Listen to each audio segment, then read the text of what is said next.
I invite our speakers for the next very important and crucial segment. Well, this session will explore on how HR can effectively engage a multi-generational workforce while promoting unity for organizational success. Well, our speakers will also deliberate the unique needs and motivations of various generations, learning about tailored HR strategies that will resonate with each group. With that, to spearhead this conversation, ladies and gentlemen, please put your hands together as I extend a very warm welcome to Mr. Shantanu Das, Senior Vice President HR, Zydus Wellness. Warm welcome to you, sir. May I please also invite our panelist, Mr. Skitangma, Partner Relationships Leadership at Humanite LLC. Warm welcome to you. May I also please invite Mr. Madan Govinda Das, Project Director, ISKCON Kovai, Center of Vedic Education and Yoga. Well, I believe we had an amazing lunch outside, so let's bring that energy by putting our hands together for our speakers. Extending a warm welcome to Mr. Kelvin Lingdo, Vice President, Bajaj Auto Limited. Warm welcome to you. Also inviting Ms. Diksha Sekri, Associate Vice President, Regular Living, IIT Bombay Development and Relations Foundation. Warm welcome to all our speakers, and over to you, Mr. Das, to take this forward. Hello, thank you. Thank you, sir. Well, at the very outset, one point I have, and I'm a strong believer in that, is that it cuts across generations. I can assure you it cuts across generations. The trickiest and the hardest session is always after lunch. And with this, thank you very much. A very good afternoon to all of you, ladies and gentlemen. And truly humbled to be part of this session and truly privileged to have such a diverse panelists across, on the dais. And just to set a little context, I've been given enough notes that I will get a message 10 minutes before the session ends. So I think let's get into the context immediately. Well, to my mind, as someone has said that we as human beings are a collage of people whom we meet and encounter or experience, or whom we have an experience with. And this people that we call is essentially the society in which we live in. While we may have these nomenclatures of baby boomers and silent generation and Gen X, millennials, Gen Z, but at the end of the day, the society is constitutes of all of us. And in corporate, my own thinking, and I'm sure most of you would agree, a corporate is a microcosm of a society.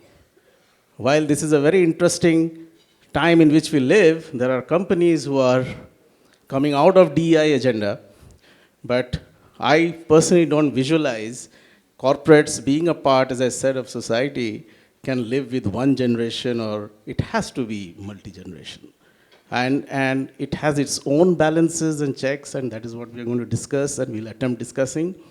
And research after research, it has indicated without doubt that the DEI, or diversity or inclusivity, has resulted in huge productivity enhancement or business results. There's enough research on that, and there's enough justification towards it to how this DI is important.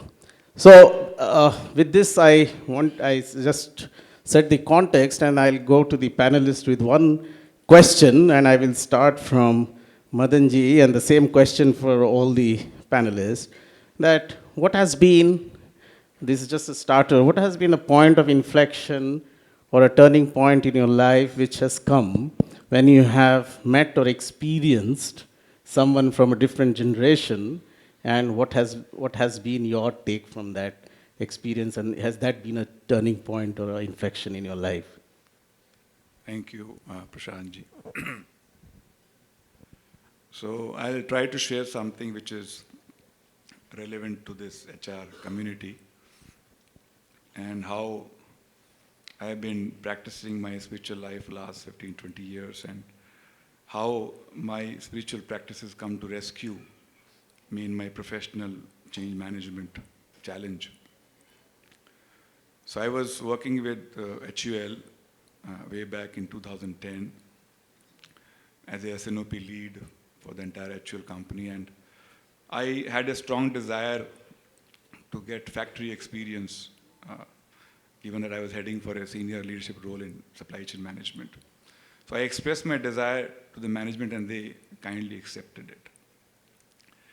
And I was given a task which was not very easy from change management point of view.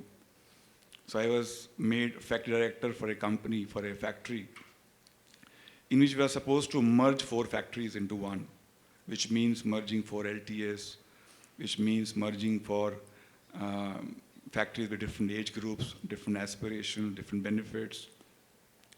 So it was a huge change management from that perspective. And I had no factory experience. And trust me, many leaders in HUL that time thought possibly he's not the right person to do justice with this change management. But over the period of 1.5 to 2 years, we made it happen. And retrospectively, when I see what actually helped me during that time, it was a difficult time. But what exactly helped me, I'll just talk about that briefly so you can relate with this. The first one was a servant mindset. So when I went to the factory, I went with a mindset to serve the team, not to have a control or management attitude. I used to sit along with workers in a QC circles on the shop floor, and they kindly accepted me very easily than I anticipated. If you see a copy of Bhagavad Gita, you will see how Krishna demonstrated this leadership style on the battlefield of Kurukshetra. He did not sit behind the chariot. He became a charioteer, and he was the greatest leader on the battlefield. And there were 5 generations on the battlefield. So having a servant mindset actually destroys or vanishes all the biases we may have because of age or because of any other, because of experience, because of position, because of anything else which might become a challenge. So if the team members have this mindset to serve others, job becomes much easier. But we cannot fake this mindset. It has to develop genuinely, which comes through spiritual practices. And second, what helped me was in terms of learning attitude. Irrespective of what age, if you remain with the attitude to learn all the time, remain a student, again it becomes easier because your pride is under control. And third, which was most important, was developing an attitude of gratitude in the factories. We started one initiative wherein we developed a very prayerful mood in the entire community of 1,000+ workers in the factory in terms of expressing gratitude towards the machines, which are the source of their livelihood. So there was a common agenda for the entire community which connected the entire 1,500+ workers together. And the entire change management of merging 4 LTS became a cakewalk, honestly. And after 2 years, this factory was rated the highest TPM in evaluation. They won Frost & Sullivan Manufacturing Award. And 4 LTS merged without a single workday loss. And as I mentioned, these qualities you cannot fake on the ground. You have to develop internally through relevant spiritual practices. Thank you. Thank you, Madanji. In fact, it's a great piece that you've shared. I remember one saying, like the way you worked, you cut across generations and you worked, and that was an experience that you shared. Once, Maharshi Ramana, he was a great sage. He was asked, how do you treat others? He said, there are no others. So that's a very apt example of what you just shared. Yes, so I come to Chusket. She has traveled all the way from Leh. And Chusket, any point of inflection where you have met someone from a different generation who has influenced you, impacted you, and if you may just share that. Thank you. Okay. Am I audible? All right. So my experience was when I had just finished my post-graduation and I had taken a year gap. And I would say not what someone did, but something I experienced through an individual. I was asked to take care of a relative's wife who was like a cancer patient, and soon after she passed away. And when the ash container came back, and for me, I don't know, some curiosity was there to really look inside. And the moment I look inside, a huge realization for me, because there was a clear voice that said, from inside, that this is going to be my fate too. And I just don't want to survive. I want to do something more. And that I think as I searched more inside, that led me to volunteering for like 3 years, almost 3 years. And I think after all these experiences, while volunteering, but now I look at it as like whatever I take choice or what choices I make has that root with this particular experience. And I think at that time, experiencing at this particular moment, at that age, for me was a catalyst. And that really shaped how I looked life beyond, yeah. Thank you. Thank you. Yes, Diksha. The same question for you. Thank you for that question. I was thinking about this, and it's really an amalgamation of lived experiences, not particularly one inflection point. I've always had a sense of justice and equality that I always looked forward to. In life, I think I grew up seeing. I grew up in a place where the riots started under my house. I also went into law school realizing that there's no justice, and I started doing legal literacy camps at women's prisons and at villages. And then I even became a witness to a brothel raid, right? To just understand what's like the world is way beyond what we are thinking. But if you want to talk about the main inflection point, right, I can talk about how somebody did something at work and I felt like this was the incorrect way of being. But the one generation that I met that created that inflection point to jump from the corporate sector to the development sector was the birth of my daughter. When I saw her, that's when I realized that while I'm doing all this corporate work, and yeah, maybe I'll have a good life for her, I could send her abroad, but what is the world that I am actually leaving back for her? What is this planet? Is it going to be breathable? After that, every time I faced gender bias at work, for instance, it hit me differently. That is this the workspace that she needs to enter 20 years from now? What is it going to be like in school? Is there still going to be harassment? What is if she wants to express herself, her identity, will she be able to? What if somebody is harassing her at work?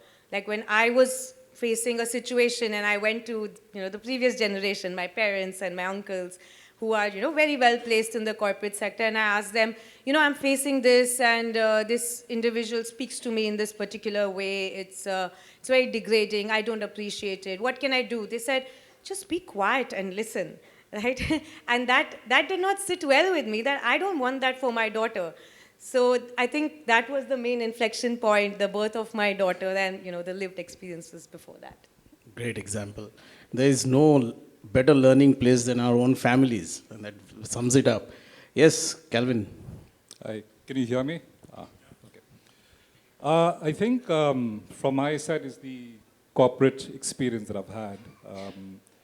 9 years ago, I had this crazy bug, there's this crazy fear of missing out, and I wanted to join the startup ecosystem.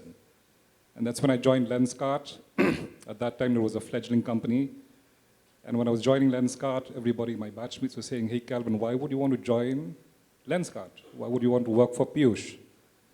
He's 12 to 15 years younger than you. Maybe you have a lot to teach him. But I have to say that within those 8-9 years, he's brought Lenskart to where it is today. And I think I learned a hell lot more from him than most of the leaders I've worked with. So that's one. And by the third or the fourth day when I joined, the CFO came and he said, hey, Calvin, I'm so happy you're joining because finally I have somebody I can relate to. I have a person of my generation. So I said, what do you mean? And he said, just look around. We walked and there was this whole bunch of people, they're all 20s. Everyone is in their 20s, very early 30s, but more or less early 20s. And I was being introduced to all of them. And he said, look around. Ye sab bacche log hai, right? And while he was introducing to us, and so he's saying, sab bacche log hai, they don't know what they're doing. We know how to run a business. But I know that when I was being introduced to every one of them, and they were smiling, and they were shaking my hands, I could read in their head, they're saying, "Arey, sab budde log hai." They don't know anything. So that's the first contrast that I saw. It was very true. And these young folks are the ones who built the organization to where it is today, right? So don't undermine the power of the youth or the power of the younger generation. Shift gears to now, Bajaj, 5 years ago. I walked into an organization where you had very seasoned leaders, right? They've been there for the longest time, loyal to the organization, very strong work ethic, sensitive to hierarchy, or would want us to be sensitive to hierarchy. And these are unspoken sort of biases that people would have. So one day, one of our leaders, we also hire a lot of management trainees. So I feel I'm being sandwiched between the elder generation. I believe I'm still young. I'm not. I hope I am. And then there's a management trainee bunch. And in one of the presentations, a senior person said, hey, he was mentioning to an MT, you're wearing colored pants. Why are you wearing colored pants? Right? And he made a joke about it, but the message was strong that casual dressing, therefore, the unspoken language was, casual dressing, therefore, means sloppy work. Right? Again, one of my senior sales guys one day called me and said, Calvin, this is one of our management trainees. She's wearing flared pants. I said, what does that matter? He said, well, you know what? There's a norm in which we have, which we need to dictate or we need to prescribe what to wear at the office. So I told him then, it makes no difference whether you're wearing sneakers or a t-shirt as long as work is getting done. But he said, not in my business, not in my team. So you tend to see the differences of how the early generation thinks and the younger generation. But more interestingly, when I see the MTs, and I think there are 2-3 MTs from Bajaj sitting behind over there, I have one of my team members who's shifted to another team last month, and I needed a meeting around 3 weeks ago, and he wasn't at work. So I said, why? And one of the team members said, his pet died. I was like, yeah, his pet died, so he took leave. I said, what leave? He said, bereavement leave. I said, do people really take leave because a pet died? Right? So the entire bunch of the younger generation said, they thought that I was a fool to ask that question. The first thing I did was call all my peers, my batchmates. Do you allow for bereavement leave? And it seems most of the companies said, yes, I have 2 days bereavement leave, I have 5 days bereavement leave. I called my wife, she said, you're such a fool. Yes, I think a pet is an important member of the family, so there should be some bereavement leave. But then that was the inflection point for me that I do not understand maybe how the younger generation sees, okay, the extended family in quotes.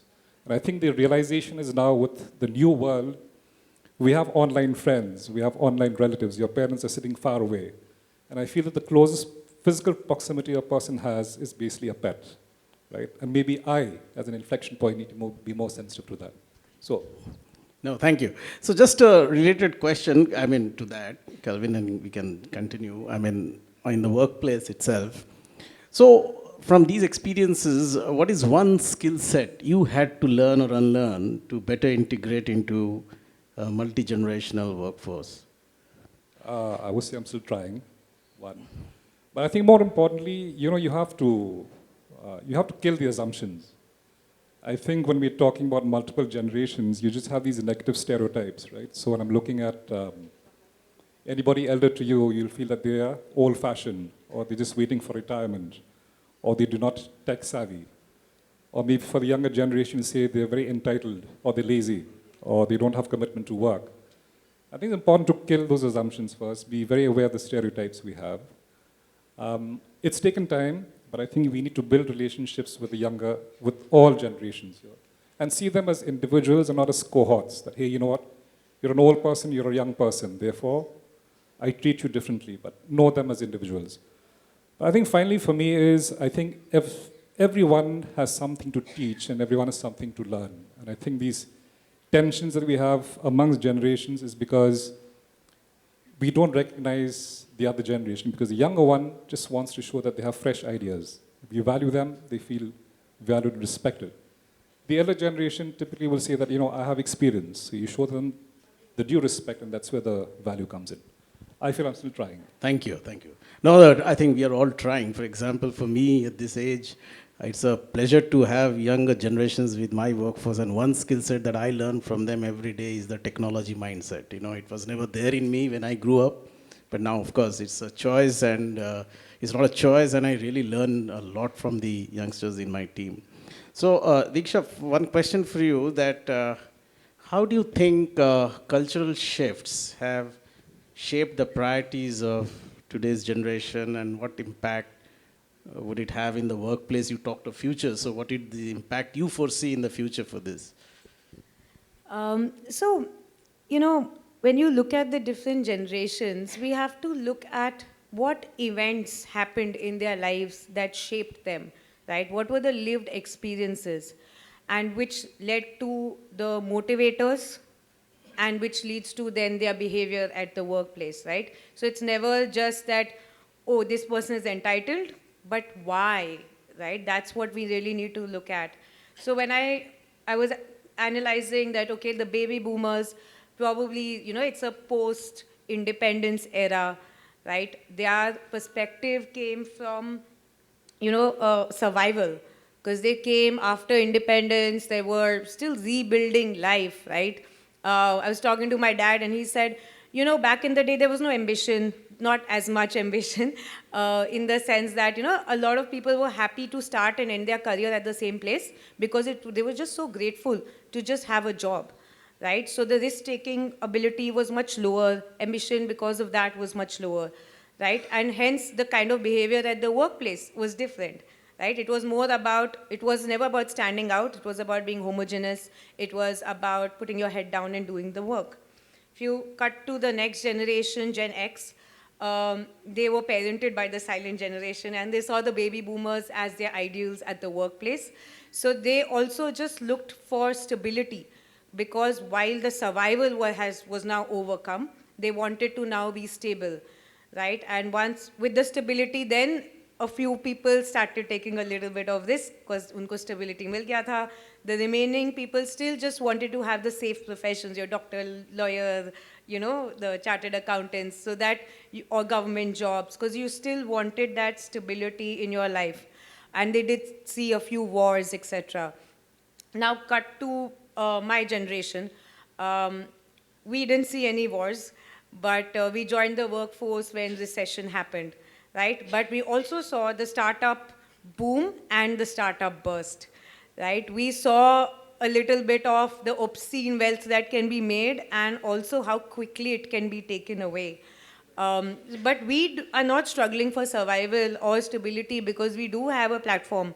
We do know there is opportunity out there, right? It's not that liberalization ke baad how one generation felt, like Gen X joined the workforce post-liberalization. They suddenly saw so much opportunity and we saw a lot more. So we are not insecure about doing our job. That's why you will see a lot of people switching jobs more often, starting in the millennial generation. Before that, I guess 5 to 10 years was the norm at a workplace, and now it has become 2 to 3 years for millennials. And millennials also, because of this, you know, we feel secure, so we are open to taking sabbaticals. Like I was looking at my friends, and 4 friends of mine are currently on sabbatical, whether company sponsored or personal. They are able to make those decisions because there is no insecurity, that insecure mindset, right? They are saying, no, we can question authority. This is the first generation that is open to questioning authority. They're saying that, I don't think this is right. This is not resonating with my principles. And then when you look at the next Gen Z, that everybody loves to talk about as lack of commitment and entitlement, but that's also a factor of age. Like, after you post 30, a certain maturity obviously comes in. Like Gen Z has, it's too soon to comment whether they have a lack of work ethic or they're just finding themselves. So identity is so important for them. Whereas for millennials, purpose is important. I think for them, identity becomes important because they are now, like from, you know, the survival mindset, now we are at overabundance mindset for Gen Z, right? Because they're like, opportunity will always be there. Even if job goes, I can start a YouTube channel, I can become an influencer, I can do gig economy work. There is so much more, like things that I would never imagine that, okay, if I leave my job, what will I do? Like I'm never thinking I can do gig work or I can, you know, become an influencer. All those thoughts don't come to my mind. But it does come, you know, to the next generation who've grown up technology savvy, etc. So I think it comes down to actually understanding what is causing the behavior. And it is just about pulling it together and also seeing the age. And I feel that the millennials, like he was saying, sandwich generation, We are sort of also a sandwich generation, but it is an opportunity, because we can be the bridge between, Gen X, boomers, as well as Gen Z, because we understand a bit of both. And I think that's where the opportunity lies, that, we understand why everyone's doing everything and then create something with that. Great, thank you. I think these experiences are more or less similar, and the context could be different, but experiences are quite similar even for the audience who is sitting there. So, Chiskit, any idea that you had, any initiative that you took which brought in challenges because of generational differences? If it's okay, you can share that, and then how did you navigate that? Okay, so since I come from Ladakh, and Ladakh is now kind of experiencing the outer world, we have still, Diksha was saying, that generation which talks about security and stability and all. So for me, after that experience, I said, I want to volunteer, right? And the response I especially got from my parents was like, you're being too idealist and pakka brainwash hua iska, like that. So I think that was my, I think in a way, challenge. And how I navigate it is like, because I realized that everyone has their own experiences, and whatever they are saying to me is because of their experiences, and understanding that helped me to accept that response, not agree to it, but accept that response and let it go. And having patience really helped. And coming back to the inner core of why I'm doing what I'm doing has helped me. And I think when I draw all this learning from my personal space to our workspace, because people are all different, right? And all the experiences are different, all the thought processes are different. So I think having that patience is, that's what will help. Thank you. And Manoj, to your first, the point, the initial comments that you made, I just have a question on that. Is any specific individual from a very different generation where you learned, you talked about your learning, you learned, and it really was a experience for you which you'd like to share here for the purpose of our own learning? Yeah, sure. Thank you. So currently we are working on a new temple project in Udaipur. It's called Conclave, Center of Vedic Education Yoga. It's largely focused on imparting spiritual education to masses. And there was a need to utilize all the social media platforms to bring awareness about the project, create funding opportunities, to communicate various programs we have. And honestly, I had zero knowledge in terms of these platforms. So with some divine arrangement, one young MBA student came to rescue and helped me on this particular aspect. She is an MBA student, and within no time, she created the model how to take it forward. And I was, retrospectively realizing that, in your teams, irrespective of what age they are of, irrespective of what sex or what experience or what position, everybody in our team is uniquely placed to contribute. Uniquely placed, irrespective of what shortcomings they may have, but they can contribute significantly. Like if you see Ramayana, how Lord Ram even appreciated the contribution of a squirrel, while Hanuman was doing big things, but a little contribution from, there is unique contribution which Hanuman could not do, filling those small spaces. And the second learning which I had was in terms of humility, especially in elder generations. Because when we have a lot of experience, when we grow up, we have gray hair, a sort of ego, ahankar also comes, pride also comes, which stops our learning process. So we have to remain a student throughout our life. And with the belief that there are things which I'm not good at, these young generations are very good at, and they can be our mentor, they can be our teachers, they can be our guru in teaching certain aspects which I'm absolutely zero in. So both valuing the contribution, unique contribution, and having a humble mindset to learn from them, I think helps to manage these differences. Thank you, Madanji. As the discussion is getting interesting, but I also want to tell you that I've already got one message that we have to sum it up. So uh, I just wanted to maybe one more question to all, and then I can open it for the Q&A. So this question is common to all of us. Is any message that you have on this topic? I mean, we have multi-generation sitting out here as well. And what is the message, Calvin, you have for the future and relevant to this topic for a multi-generational workforce? My view is, I think, it does exist. These conflicts or these differences or the tension does exist. But I think at the end of the day, we are all people, right? We're still human beings, and the need for all of us is to be recognized, is to be heard, is to create genuine friendships and relationships, is to be recognized, is to have challenging work, is to progress, and is to grow, right? So it doesn't matter which generation you are. Whether you just come into the workforce, or you're going to leave the workforce, or you don't want to leave the workforce. I think we recognize that, and we just treat individuals from where they come from and what they aspire to do.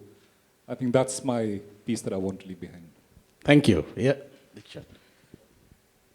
As Prabhuji said, everyone plays a role at the workplace, and I think that's a very important recognition to have, that just leave your ego aside and think about what the other person actually brings in.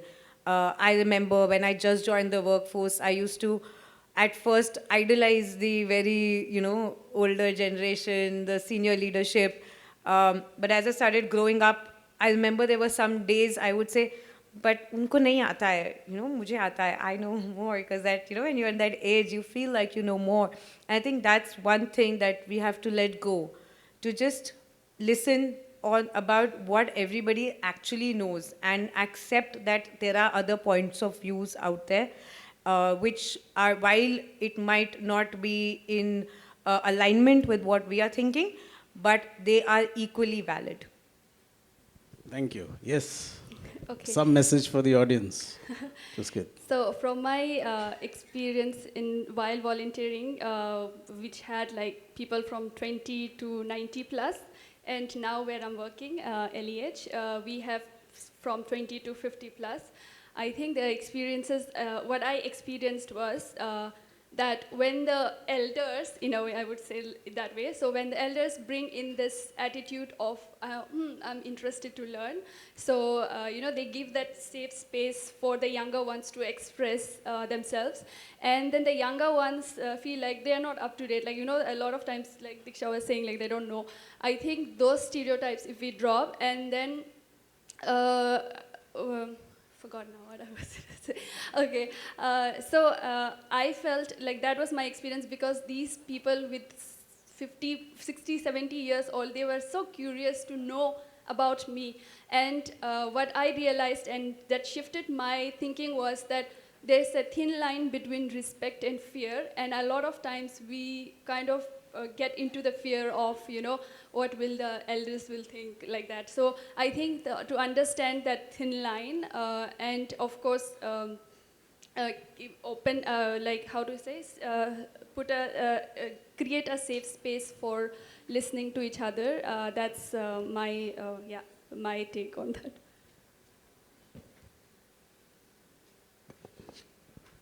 Yes, thank you, Madanji. Thank you. So I have seen both a corporate, life for almost 15, 16 years, and last 8 years a spiritual organization like ISKCON. And let me first share some statistics with you of ISKCON in a very corporate language, and then talk about what makes it different from a professional corporate. So this is an organization which has, spread in terms of 700 plus branches across the world in the last 50 years, just 50 years. It started with a seed investment of just $5. Last 50 years, 800 plus branches. Customer base or employee base of almost 1 million across the world. And talent from best rung institutes, IITs, IIMs. Almost 3 billion customer base, 1 billion customer base. Through CSR activities, we have touched almost 3 billion people across the world. And best example of unity in diversity. Most diverse in terms of culture, in terms of age. We have our workforce, quote unquote, from 5 years old boy to, a child to almost 80 years old senior citizen. And the best part is all the employees are unpaid. They don't demand for medical leave, they don't demand for a salary, they don't demand for bonus. So something must be differentiating these organizations. So there's something to learn for corporates from these organizations, which run on selfless service attitude. Two aspects which differentiate, these organizations. One is very compelling community agenda, community goal. Everyone, whether young or old, should be able to have a line of sight to the larger compelling goal of the company. Even a security guard should be able to see what is my role in achieving company's agenda. And second is, as I mentioned in the beginning, service attitude.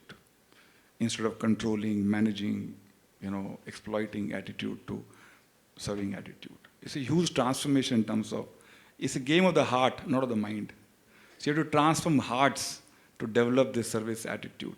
And trust me, all the differences, all the biases, irrespective of because of sex or because of culture, because of age, because of position, because of experience, they dilute with no time. Hare Krishna. Thank you. Thank you, Madanji. So I think it's very, obviously, while we come to the end of this session, acceptability for all, and it's not a diversity or inclusivity is not a fad. It's a requirement, and it's a part of being an organization which is thriving. It's finally a set of people. So its acceptability not get cut with these biases and with these nomenclatures is very clearly coming out. And with this, if time permits, we can take a few questions. Is it okay? Sorry, just one or two questions if we can take, and then we can sum it up. Yeah? Yeah. Yes, to the audience. Yes. May I know your name, please? Sorry? Joyita. Okay, yeah. And your question is for whom? My question is for Madan sir. Hare Krishna. Sir, I want to understand from you, from spiritual point of view, what are the key teachings of the Bhagavad Gita for people like us? We are the enablers, we are the bridge between the management's expectations and employees' aspirations. So from spiritual teachings, how can we maintain an equilibrium between the two, as well as we can keep our career goals aligned to all of these and keep a holistic approach to all of these? I want to know what kind of learnings should we take on.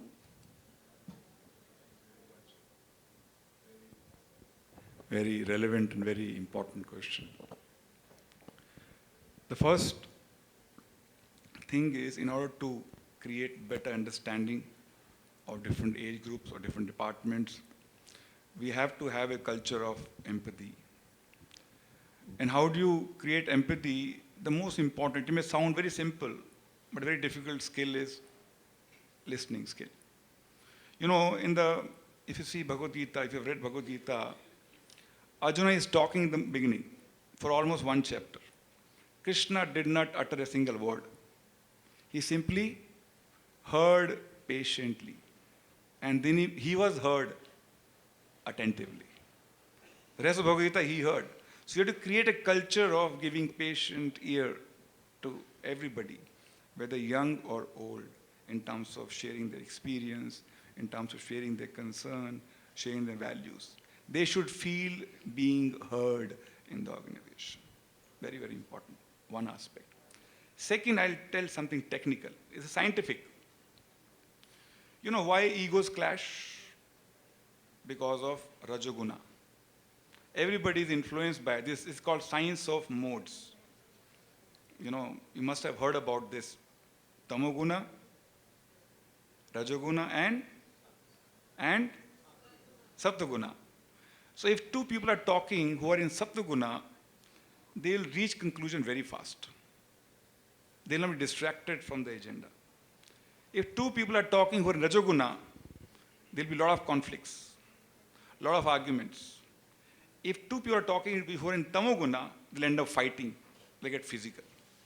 So what we have to do is we have to help the organization on individual level and organization level to increase which guna? Sattva-guna. So that they have better understanding to hear and reciprocate. And how do you increase Sattva-guna is a different subject matter altogether on individual level and organization level. And trust me, this is a science, spiritual science. And I've seen this working, very beautifully. So you have to take shelter of Bhagavad Gita's learnings and apply them in our HR practices. It'll work for sure. Does it answer your question? Thank you. Thank you. So we end this session here. We respect each other's time and we end this session here. And I hope, like all of us on the dais, you all also enjoyed this session. Thank you very much. Have a nice evening. Have a nice day. Thank you. Check. A louder round of applause for all our speakers right there. Thank you for sharing those very multi-decular learnings when it comes to the tailored HR strategies that really resonates with the workforce. May I now please invite on stage Ms. Manu Adwa to join us and felicitate all our speakers with a memento.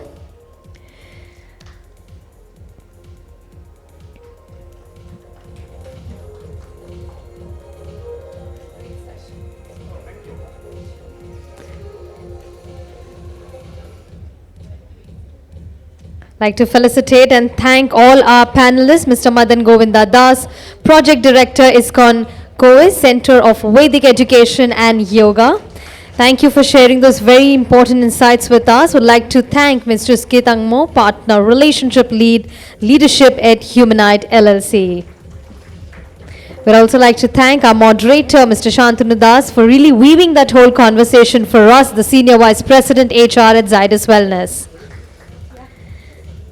Thanking our speaker, Ms. Diksha Sekri, Associate Vice President, Regular Giving, IIT Bombay Development and Reliance Foundation. And of course, thanking our next speaker, Mr. Calvin Lingdor, Vice President, Bajaj Auto Limited.